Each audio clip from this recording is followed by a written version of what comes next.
Well, this is sort of, I regard this as the freebie lecture that you could sit out if you had a massage, because it's just sort of it's something which I discovered is one way of putting it, or dreamed up is another.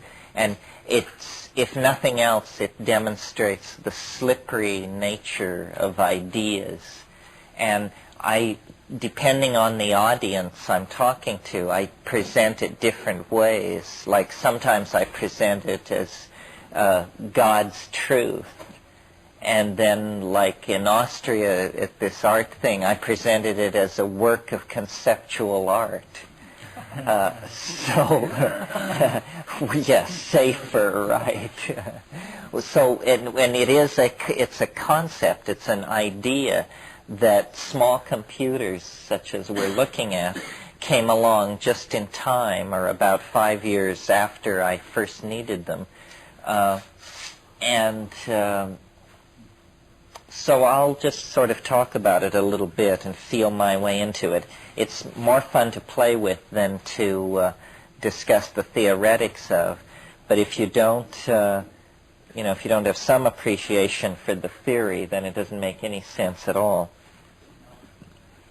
The basic notion is, or the way in which this idea parts company from ordinary science, is there is the idea that there is something which has been overlooked in the categorizing of the forces which shape and maintain the cosmos. Something has been overlooked. And I call this something novelty, following Alfred North Whitehead's philosophy as put forth in Process and Reality. So novelty, and one way of thinking of it, if you have a background in Eastern philosophy, is Tao. What we're talking about here is pretty much something like the Tao, but we are going to call it novelty.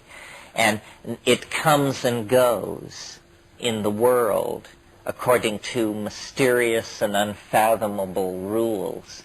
And it builds structure up, dynastic families, corporations, nation-states, and it pulls structure down according to some whim or some unimaginable algorithm, or previously unimaginable algorithm. And part of what got me started thinking along these lines was simply trying to make mathematical models of Tao. In other words, taking the statements at the beginning of the Tao Te Ching and taking them as mathematical formalisms, and then seeing what the constraints were on a system that operated along those lines. Well, eventually that led me to look at the I Ching, which is sort of the text par excellence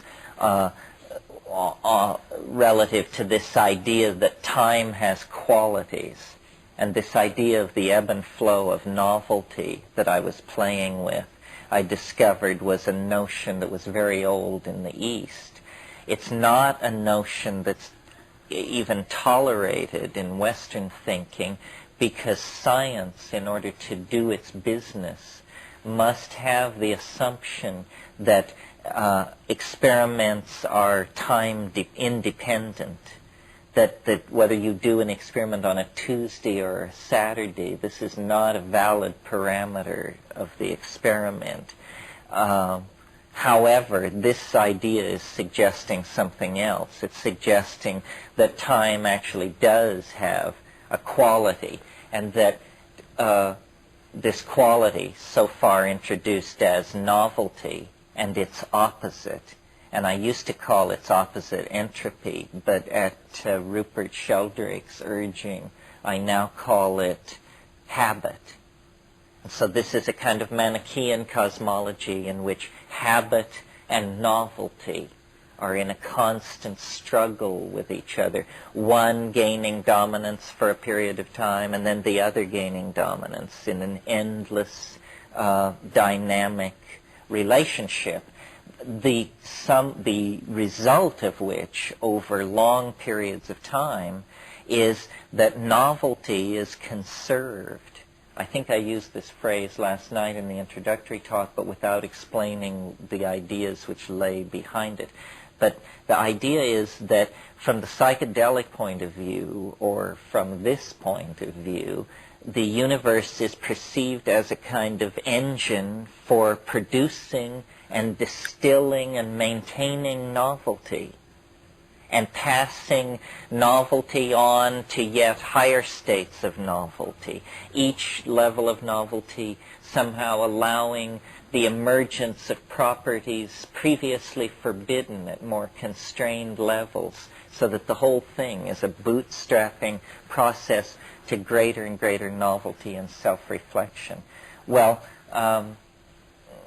so that's the basic notion. Then the idea is, following the statement of the Tao Te Ching, that the way that can be told of is not an unvarying way, and following the ideas implicit in the I Ching, that time is a succession of irreducible elements, that time in some way is made of irreducible elements in the same way that matter has been discovered by Western science to be made of irreducible elements. So somehow time is not simply a plenum, a featureless, homogeneous surface upon which the experiments of Newtonian causality can be carried out.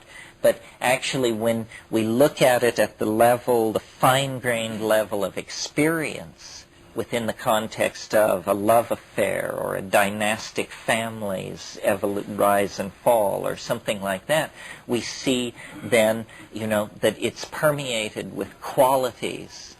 And in the West, these qualities were identified by the Greeks and called fate, and said, to be is to be fate-laden. Somehow the fates impinge on our lives and lead us to our destinies. Science got rid of all this, and then we just had, flying atoms whizzing around in nothingness, leading to some inevitable casuistry dictated by mathematics. Well, okay, I don't want to say too much more about the theoretics of it, but inevitably the question comes up once we get into the wave, where did you say you got this wave again? And the answer is it arose from a fairly stone circumstances, but a fairly dry problem. Meaning, I was quite swept away and in the grip of the mushroom and so forth on a scale of weeks and years, not days.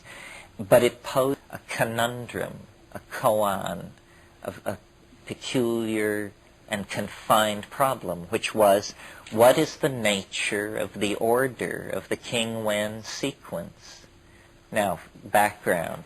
The King-Wen sequence is a certain arrangement of the 64 hexagrams of the I Ching.